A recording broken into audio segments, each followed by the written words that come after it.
Hello, this is Ashley Summerfield, and I am the host for the Student Voter Forum this evening. With us tonight, we have 4 UF students here to discuss current political issues in the upcoming election. On the Democratic side, we have Sheridan McLean and Will Adeboyjo. On the Republican side, we have Jonah Schultz and Brody Yingling. Let's get started by getting a little more acquainted. Tell us a little bit about yourself. We'll begin with you, Brody. I'm like a 5th-year senior. I'm 23 years old, originally from Findlay, Ohio, grew up in Virginia Beach, Virginia, and then moved back. Jonah? I'm a 21-year-old junior. I'm a finance major. I'm from Chardon, Ohio, which is about 30 minutes east of Cleveland. I'm a first baseman on the university's baseball team, and ready to get started. I'm a freshman here at the university. I'm 19 years old. I'm an economics and finance major, and I'm also playing on the tennis team here, and I'm originally from Chillicothe, Ohio. Great. I'm a senior. I'm 22. I'm from Chicago, Illinois, and I'm a digital media major. Great. We're going to get started by just kind of discussing what you guys see as your biggest priorities for when voting for a candidate.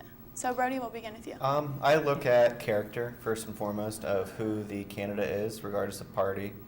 And then once I establish who's a suitable candidate, just primarily based on that, I look at their stances on the issues.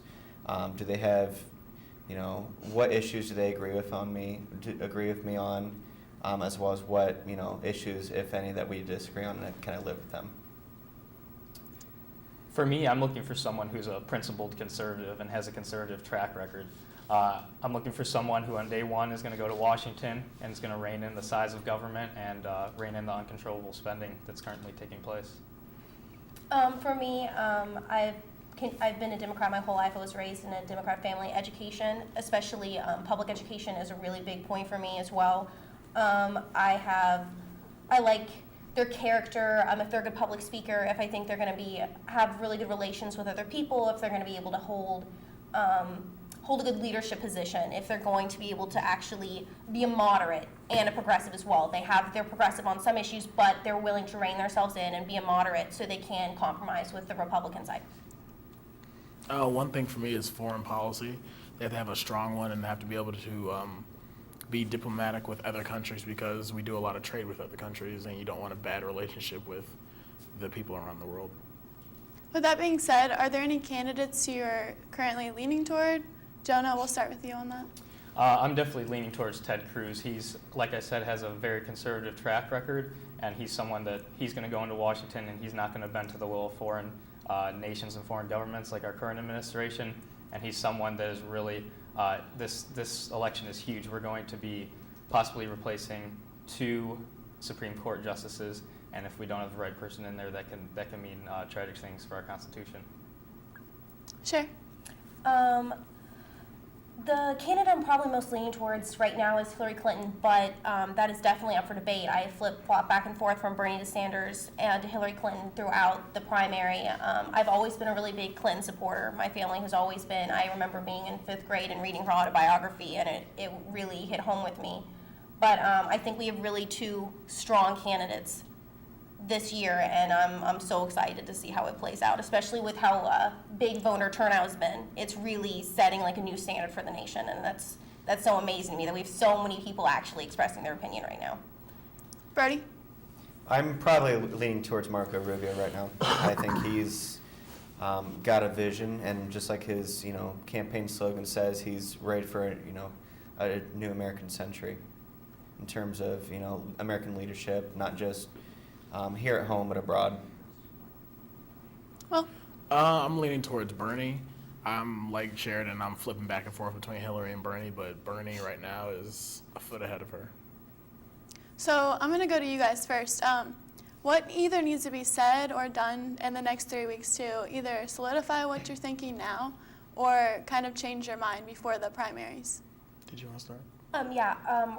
Right now, I thought the election had been going really well, and it hadn't really been on the Democrats' side like a smear campaign at all. And then lately, at the last debate, Hillary and Bernie were both kind of hitting each other back, like saying a few negative things about each other, and I really hate that. Like, I thought they kept it really clean before, and if like I see one of them that's kind of like throwing those tactics out more, that's really going to turn me off from them. But if Bernie Sanders, for me, if he would say more about like, these are the steps I'm taking. He's like, I love his ideas, and I'm actually more agree with what he has to say than Hillary. But I think Hillary's a little bit more moderate than Sanders is. So I think that's like more to compromise. And Hillary also has more set plans. So if Sanders maybe says some more set plans, that could definitely change things up for me. I like Bernie because he is more left. He's kind of progressive in the way that he wants a bunch of ideas that nobody's really thought about in a while, and it's kind of different, so he would shake up what's been happening in Washington. Bernie's ahead as well because Hillary and her husband, Bill, do mass incarceration, which I'm kind of against. So I don't really like that, so that's why I'm kind of leaning towards Bernie. Jonah, we're going to go to you. You said you were supporting Cruz currently. What either needs to be said or done to solidify that or even change your mind before the primaries? Well, I think Ted has done a good job solidifying my vote, but at the same time, I think I need from the other candidates, I need to see them take a more conservative approach, specifically Marco Rubio, especially on immigration. He's been soft on that in the past, supporting a pathway to amnesty. And Donald Trump also has a history of a lot of leftward leanings, and I think those two specifically need to show me that they can walk that conservative path that a lot of Americans are looking for. Great. And Brody? Short of Marco really messing up, I think my support's pretty much in his wing of the primary right now. I would like to see him hit Donald Trump more. I think Donald's gone pretty much the whole primary without really, taking any direct hits from the candidates because they're afraid of him. And they need to step up. I mean, if they're afraid of him, they're not going to stand up to Putin. And, that leadership has to be shown in the primary if we're going to vote for a candidate. We're going to get into some of the kind of hot issues right now that are being talked about with the candidates. So we're going to start with talking about gun control.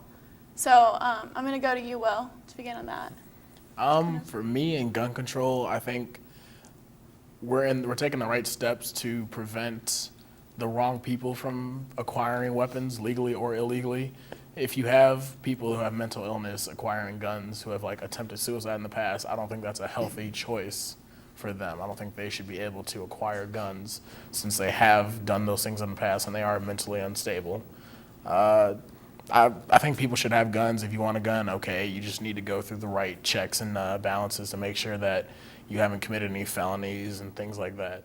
So, I mean, it's a Second Amendment. Go ahead and have a gun. Just go through the checks. Sure. I agree with everything that he's saying. Like, I'm not saying we should take away anybody's guns, but when the Second Amendment was written, the technology that we had is not anything like the technology that we have today. So there should be definitely limitations on like what guns people can purchase. And if you are buying a gun and it's for hunting reasons, you're not going to have a problem to wait like a week as your permit runs through on checks. I think it's fine if people have guns. I just think there definitely needs to be like some education involved in that, some definite like background checks and permits that people need to have. Brody? I'm definitely pro Second Amendment. I think one of the issues we've seen with a lot of the mass shootings is these individuals aren't just targeting a place at random. They're targeting schools, they're targeting malls, they're targeting places that the individuals don't have guns. They're gun-free zones. And I think that presents a target on the innocent, population. There's always going to be crazy individuals out there. I would just like to see, more focus on mental health issues. I think that's a huge step in the right direction if we can focus on that and avoid more, heinous acts in the future. Jonah? Yeah, I agree with that completely 100%. I think we need to enforce the laws that we have in place right now, and I think for the most part they are enforced. There may be small loopholes that people are able to get through, but we've seen, especially from the left, a big attack on the Second Amendment, especially through the Supreme Court with these two new justices that will be named in the next administration. It's going to be huge. We've seen weapons bans done in other countries, and they failed miserably. Crime rates have gone up, and we see from history. The Second Amendment wasn't written for hunting purposes. It wasn't written so you could you could go out and take target practice. It was written for defense of your life, liberty, and property. And I think that's the big thing, and the biggest thing that people don't see is the reason we have that amendment in place is to protect yourself in case of government overreach. That is the main reason that the Second Amendment was written. Could I say something? Yeah, absolutely. I think both parties have the same end goal. We are trying to make people safer. We just have a little bit different ways of going about it. But like, I don't really think there's a right answer. You know, when you ban more guns, the people that are criminals are still going to try to find a way to get guns. But then if you don't ban guns, more people are then able to get those guns too. That might lead them to committing crimes. I just don't think there's a right answer to gun control, and there never will be. Yeah, I got. Yeah, absolutely. One thing I always say is when it comes to guns, like I don't think you need an assault rifle like an AK-47 to hunt a deer or to protect yourself. If you shoot an AK-47 in your house at a person that's coming in, it's going to go through that person, the wall, and probably to the next house. You're going to hurt somebody else or damage You're their. probably not going to know how to use it right Yeah. either. I don't think AK-47 in close quarters is going to help you defend your home. Also, when they wrote the Second Amendment, they had like muskets. Yeah. It took you like a minute and a half to load a musket. It takes you like 3 seconds to load a gun now. And also, if you go to any gun show, you don't even need an ID or a permit to buy a gun. You can be underage and buy a gun. I think they need to toughen regulation on gun shows because I can go in at 16 and buy a gun and they wouldn't even ask a question. Well, I don't put it past our founding fathers who wrote that amendment of seeing potential technological advances in the futures. And during that time period, there were many advances in the way of firearms, and I don't think they didn't foresee that happening. And like I said, the main reason people will have assault rifles is because, like I said, the founding fathers were very wary of government overreach and governments going tyrannical because they lived through it. And the first move of a tyrannical government is always to disarm the people. It happened in Germany, it happened in Russia, it happened in China, and those are the main reasons that people do not want to give up their gun rights. Sure. Do you have anything? I just don't feel like anybody's actually trying to take away anybody's guns. They're just trying to make sure that it's not put in the wrong hands and that people aren't hurt, because it just comes down to it. When large weaponry is given to people who are uneducated and have never used it before, and it's just not a good idea. But I'm not saying take away everybody's guns, and I don't think anybody's saying that. I just think it needs to be, nobody's trying to disarm the people is what I'm trying to say. I just think they're trying to limit it a little bit. And with all that being said, are there any candidates that you're seeing that are kind of talking about any gun policies currently, and like how are you supporting them? And Will? I haven't really looked into Bernie or Hillary and their views on gun control, but when I do, it'll definitely come in when it comes to the primary and whoever wins the primary from there. Democrats have always had pretty much the same stance on it, and Bernie and Hillary share pretty much the exact same view as that, but nobody's really talked about it too much this election, and I'm not really too concerned about it right now. It's not a big topic for me. Yeah, I think the majority of Republicans are very pro-Second Amendment. That's just kind of a tradition of the party, and I think it's a winning issue in America, gun control, really, because the large majority of Americans support the Second Amendment. So people who tend to be against the Second Amendment tend to shy away from saying it publicly. Marco Rubio has a background that I support on it, dating back from his time in the Florida State Legislature. Some of the Florida state laws, in terms of concealed carry permit and open carry, or not open carry, but I support those laws. I've also appreciated what John Kasich has done in Ohio in terms of broadening access to concealed carry license holders and where they can carry. How big of a weight does that have on your decisions when selecting a candidate? It's probably one of my top 4 issues. I'm not a single issue voter by any means, but I do take it in consideration with any candidate. Okay, with that being said, we're going to cut to a short commercial break. We'll be right back.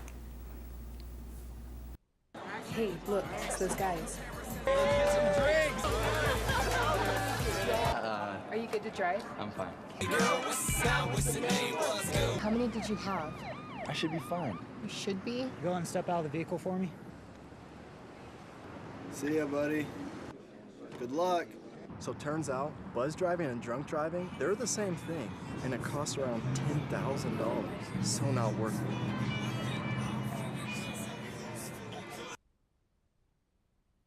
There's one thing you can never have sex without.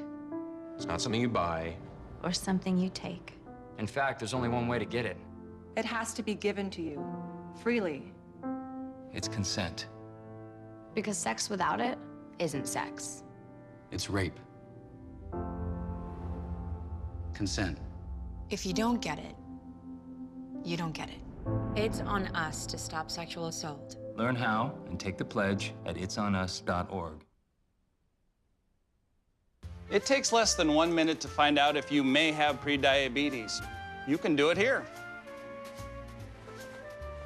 But you probably won't. You're busy. Kids, work, show coming back in 48 seconds. So let's do this now. Hold up one finger if you're a man, women, 0. 3 more fingers if you're over 60, 2 over 50, 1 over 40. If you're not sure, keep in mind you're sitting on a couch right now, so 1 more finger if you're not very active. 1 finger if yes, 0 if no. 1 yes, 0 no. Next, find the body type that looks most like you and hold up that many fingers while I look around awkwardly. And that's it. If you're holding up 5 fingers or more, you probably have prediabetes. Sorry to be so blunt, but hey, you're busy. Just go to the site. Right. Welcome back, everyone. Now we're going to discuss a little more of a heavier issue. We're going to start by asking Will your views on abortion. My views on abortion are pro-choice. I believe that women have been getting abortions since the dawn of time, so you might as well have a safe and healthy way for them to do it. Besides, you don't want them to damage themselves or kill themselves in the process of trying to remove a baby from their body. So pro-choice, let them do it.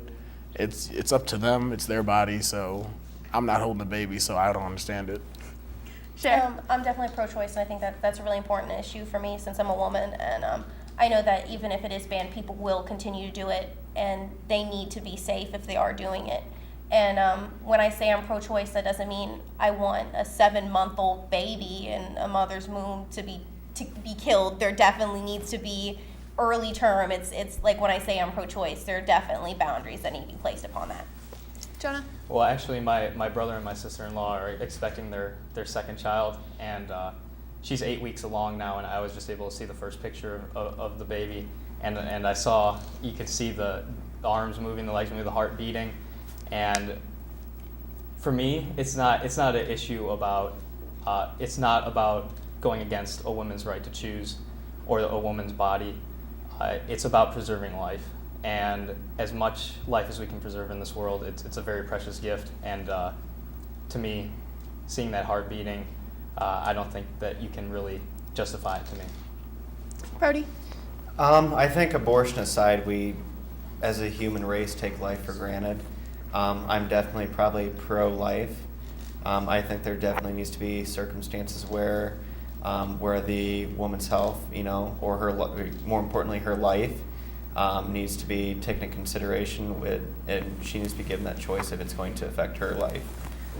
If it's her, the baby, I think she's going to have to choose. I think that's down to her, and I don't think that's an easy decision, but overall, I'm pro-life. Well, I'm definitely not saying you should terminate just because you messed up and didn't use protection, but also you see in states that don't have contraception taught in high schools, a higher teen pregnancy rate, and also a higher abortion rate.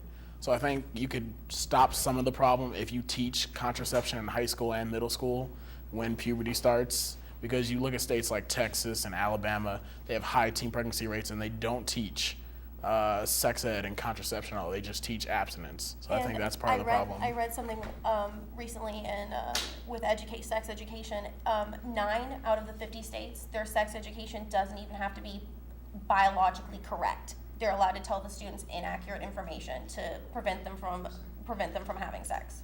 So I think that's just really astounding that that's happening right now. Yeah, I don't know how you guys feel about sex ed, but I mean, want to know what you guys feel actually. Well, I think it's good to have at a certain age. I feel like sometimes we overstep on education as far as going over the parents' head. I think it's important that the parents understand what's going on in the schools, and as long as they understand what their child is learning and their child is getting into, I think that's appropriate. I mean, at least when I was in middle school in Virginia Beach, we had the option to have our parents sign us out of sex ed. And I think that is, an option that the parents should have. I didn't know out of, about 50 kids, only like 1 or 2 actually were signed out. I think for the most part, families realize that's a very important topic that should be discussed. Whether they want to discuss it themselves or whether they want to leave it to, the school to discuss, that's up to them. That's the parents' right. I definitely agree with you guys on that. I think it's something that should be taught and something that should be introduced to kids, even maybe a little bit just prior to puberty. Yeah. How do you feel about the funding and or cutting the funding for Planned Parenthood? Brody will continue with you on that. Planned Parenthood goes far beyond just, what we've been seeing in the media. There are a lot of women's health issues that they address. I wouldn't want to see that cut because for some women that's their primary health care. I think it's still up in the air in terms of whether these videos are accurate or to what extent and where they're at. I think it should be investigated. Should we shutter an entire service because of some areas? I don't think we should, but I think it should be something that they're accountable to. Jonah? Planned Parenthood should not be publicly funded for the sole reason that they do perform abortions, and that is against many Americans' religious beliefs, and they shouldn't have to contribute to an organization like that. And they actually do a lot less than what is actually said. They do not provide breast cancer screenings. Their main service is abortions. Sure. No, it's not. It's seen. I lived in a very low-income community, and there was a Planned Parenthood, and they did amazing things for the people that I've known. And less than 0.5% of the money that is in Planned Parenthood goes towards abortion, and the women who get abortion often have to pay 75% of. It's not just free abortions that they're handing out; they have to pay for that as well. And women have to pay for some of the services at Planned Parenthood anyways. It's not just a free service, it is based on your income. And I think it should be funded more actually because of the amazing things that it's doing for women. And it just scares me that there are so many men in Washington and they are making so many decisions, and women aren't even getting to be a part of that. And they're the ones that truly know what all is involved and can feel the changes. And I think that's really important to me. Well, yeah, I think when it comes to a topic that is solely mostly for women, and you have people that are in charge are men, they don't understand, so they're like, oh, why would I fund this? It doesn't help me out. But I mean, they have wives, they have daughters, they have mothers, they have sisters, family members, so they should understand. I've never been to a Planned Parenthood location. I just hear things about it, and I think it does amazing things for women because mammograms and all these different health services for them, and it should be funded. I don't see why it wouldn't be funded. We're trying to keep people healthy. And if you want to see a list of every service they provide, you can go online and it has everything, on not just the Planned Parenthood website, but the government has printed out everything, these are the services that they provide, and this is what the money goes towards, and you can actually see that abortion, not just from the website, but the government standpoint, you can see that it's less than 0.5%. It's mainly just health checkups. So yeah, you can definitely see all the information online. I think it's the opinion of the majority of American people that they do not want to see any of their money going towards an organization that performs abortions. And you can see that around the country. Ohio just defunded Planned Parenthood within the state, and I think you'll see a lot of states moving forward with that. Not necessarily the federal government probably won't unless there is a pro-life president that takes charge, but at the state level I think you'll start to see that happening. I have nothing more to say. All right, we're going to go on to a new issue. We're going to discuss a little bit about job creation. We're going to start with you, Brody. How do you feel about that? This year, actually, one of my friends, she's been appointed the director of the Explorers program here at the Boy Scouts of America. And I've gotten to work with a lot of different leaders in the community in terms of their backgrounds, whether they be guidance counselors, whether they be CEOs of local businesses, in terms of what the job market is looking for.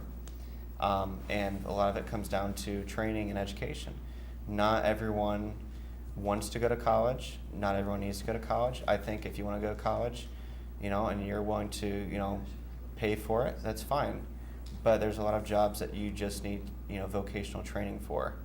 And I think a lot of it, job creation starts with education. Giving the students the opportunities to go find what they're good at or find what they want to do and let them pursue a career in that. Jonah? Well, job creation might be the #1 issue heading into this campaign. And I think a big reason why is because over the past 8 years, the job growth has been sluggish at best. You see the